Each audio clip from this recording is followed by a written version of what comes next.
Hardy. Everybody knows Ed Hardy for the rhinestones on the shirts, the dragon, the cool tattoo graphics. No one knows the backstory of the person who created the artist, the fashion creator, the his rise to fame, and the rise and falls of his brand Ed Hardy. So I want to break down the story of Don Ed Hardy, how his art became really famous in the fashion area, and where I think the brand's gonna be headed in the future.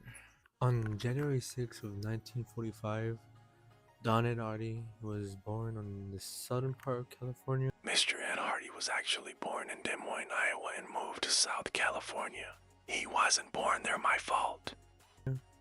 Where he was exposed to the skate life, the skate culture, the surfing culture, and during that time of his early ages, he was drawing and found inspiration from tattoo books, comic books, hot rod art, and tattoos he mostly saw from being around the beach. In multiple interviews, he said that he's always been an artist. Later throughout Hardy's time, he later attended the San Francisco Art Institute and graduating with a bachelor's in fine arts in printmaking in 1967. This education gave him the foundation of fine art, but he knew he still had a passion for tattooing ever since he was a young lad. I had to take off my glasses so y'all don't see my glare on my computer. But we continue. So in the early 1970s, Ed Hardy traveled to Japan to train under Horihide, Yokosuka Horihide. a legendary tattoo art master in Japan. During his time there, he blended the art style of Japanese traditional tattoos, American old school tattoos, tigers, mermaids, hearts, skulls, bold outlines, and deep symbolism in his art. So this fusion became his signature Ed Hardy look. So you get something that looks like this. I own Ed Hardy. I am not a poser, guys. Absolute beautiful. I paid 100 bones for these. But anyways, Hardy also published a book, ran studios, and became known as the godfather of modern tattooing. Fashion wasn't even part of the plan at that point until one singular person into the picture. Boom, boom, boom. Okay. Enter Christian Audigier. Christian Audigier. A French fashion designer already known for making the brand Von Dutch. Von Dutch is pretty big still. I still see some people wearing it. I don't wear it, but I'll probably cop a hat one day. So in 2002, Audigier approached Ed Hardy and he was like, "Bro, let me have your paintings, your art. Let's put these on shirts." And Ed Hardy was like, I'll only do it because I'm an artist. I need people to see my stuff. And I was just like, okay, bet. Well, let's make this company. They made it harder together, and they enlarged the paintings, his art, and put it on T-shirts, hoodies, shoes, hats, a bunch of stuff. The belts, everything, and they added the rhinestone, foiled prints, glitter, bright colors, everything. And that wasn't subtle streetwear. This was maximalist, club ready. Look at me, fashion. You know what I mean? But it worked. It worked, and it really became what it became big. You see, it became big. By the mid 2000, Ed Hardy was everywhere. Everybody had a Madonna, Britney Spears, Justin Timberlake, Kim Kardashian, Lil Wayne, the Jersey Shore cast. I put that on my notes. I never seen that, but I'll put it right here, maybe, hopefully, if I know how to edit by tonight. But at its height, the brand was putting over 700 million a year. 700 million a year. Ed Hardy stores popped up around the world. The stores symbol of status, nightlife, fame, and the rock star lifestyle.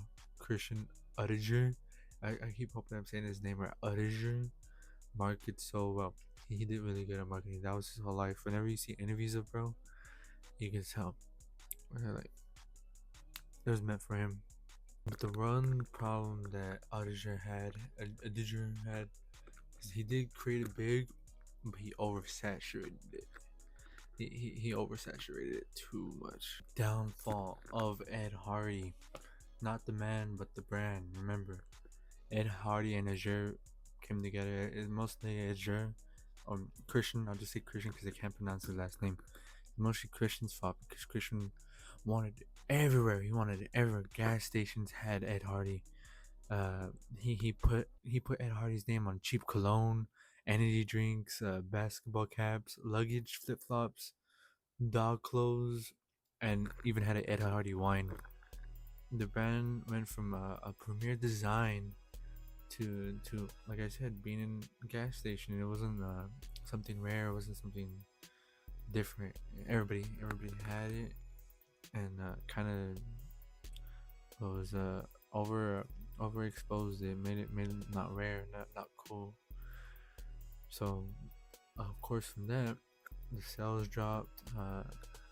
The stores closed, and that since that the Jersey Shore, that show came out, everybody thought of Ed Hardy as the club, bro. Everybody thought Ed Hardy as that dude, so it really made people be like, that's some tacky stuff. I ain't want to wear that. I don't want to wear that, which is reasonable not to wear that. So that hurt the brand even more. Later on, Ed Hardy was like, he stated that he regretted licensing it, so he did not like how the brand was ending up. He ultimately regretted it at the end of the day.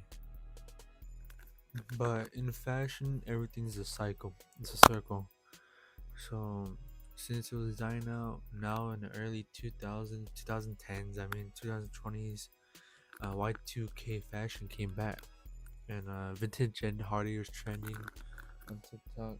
This dude I saw at a thrift convention. So I think you're gonna see it's coming back really fast. Celebrities started wearing it again. Influencers started rocking them again. Rocking the old tattoo tees. The brand relaunched a new collection with cleaner, high quality, and more focused on the original tattooing inspired art, putting them on like sweatpants and everything. And it's really coming back. I feel like it is gonna come back, but like the vintage part, I don't think the new stuff is gonna really pop out. I'm wrong. I feel like the new stuff looks a little bit tacky. I think the new stuff makes it look like the old, what people were saying it was like. I was like the Jersey type thing. Like, I see it on like those type of people right now. But that was a little bit of the history of Ed Hardy, of Don Ed Hardy, of Christian, who came a little bit later, built the brand, made it what it is, oversaturated. But unfortunately, actually, he passed away like 10 years ago. Ed Hardy himself is still alive, still thrive. I don't know, he's still alive, but I think he is suffering from Alzheimer's. So his tattoo shop is shut down, and he's in care right now. But the future for the brand, I just see it going, the vintage going higher, the new stuff maybe. I don't really know. I don't really like the new stuff. But that was the end. E-begging time. Please subscribe. Alright. Thank you. Peace. Deuces. Remember to subscribe.